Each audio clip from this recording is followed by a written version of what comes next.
मुंबईचे माजी पोलीस आयुक्त परमबीर सिंग यांनी एबीपी माझाला दिलेल्या खास मुलाखतीत केलेल्या दाव्यांवरून वादळ सुरू असतानाच त्यांनी आता एबीपी माझाशी बोलताना आणखी एक गौप्यस्फोट केलाय।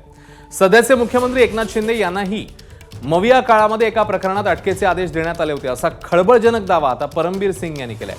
आपल्याकडे या संदर्भात पुरावे आहेत अशी आठवणही त्यांनी करून दिली आहे। आपण नार्को टेस्टला तयार आहोत। अनिल देशमुख, सलील देशमुख यांनी तसंच संजय पांडे यांनी देखील नार्को टेस्टला सामोरं जावं असं आव्हान आता परमबीर सिंग यांनी दिले।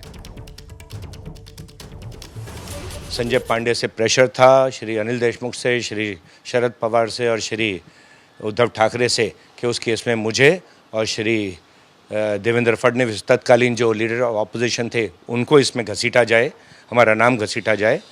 लेकिन एक जो और तथ्य जो मैं सामने लाना चाहूँगा वो ये है कि इंस्ट्रक्शंस ये भी थी श्री संजय पांडे की ऊपर से इंस्ट्रक्शन लेने के बाद सरदार पाटिल को कि उसमें समय उस सरकार के तत्कालीन सरकार के यूडी मिनिस्टर श्री एकनाथ शिंदे जो वर्तमान मुख्यमंत्री हैं उनको भी इस केस में अरेस्ट करने का अटकाने का और अरेस्ट करने की इंस्ट्रक्शंस संजय पांडे ने दी थी। प्रेशराइज सरदार पाटिल को बार बार किया जा रहा था और उसके बारे में भी एविडेंस मेरे पास है। उचित समय आने पे ये एविडेंस भी मैं पब्लिक डोमेन में लाके रख दूंगा। मला अटक करण्याच्या संदर्भात आणि भाजपच्या नेत्यांना अटक करण्याच्या संदर्भात जे काही वक्तव्य केलेलं आहे ते पूर्णपणे सत्य आहे।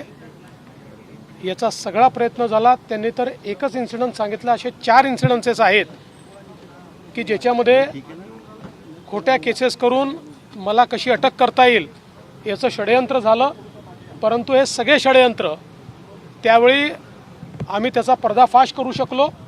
महाविकास आघाडीच्या सरकारच्या काळामध्ये मी असेल, गिरीश महाजन असेल, प्रवीण दरेकर असेल, अनेक आमचे नेते आहेत की ज्या नेत्यांना अक्षरशः जेलमध्ये टाकण्याची सुपारी ही काही अधिकाऱ्यांना दिली होती, काही अधिकाऱ्यांनी घेतली होती।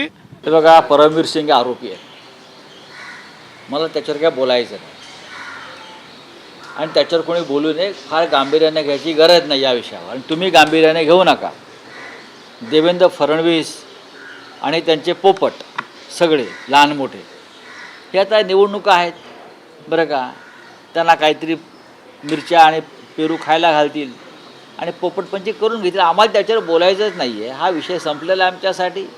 देवेंद्र फडणवीस या माणसानं या महाराष्ट्राचं राजकारण नासवलं आहे, बिघडवलं आहे, हे परत मी सांगतो। बरोबर विधानसभेच्या आधी या जुन्या गोष्टी काढून पुन्हा पुन्हा खोटे आरोप करण्याचं हे कट कारस्थान हे महाविकास आघाडीच्या समोर एखाद्या अधिकाऱ्याला पुढे करून हे केलं जाते।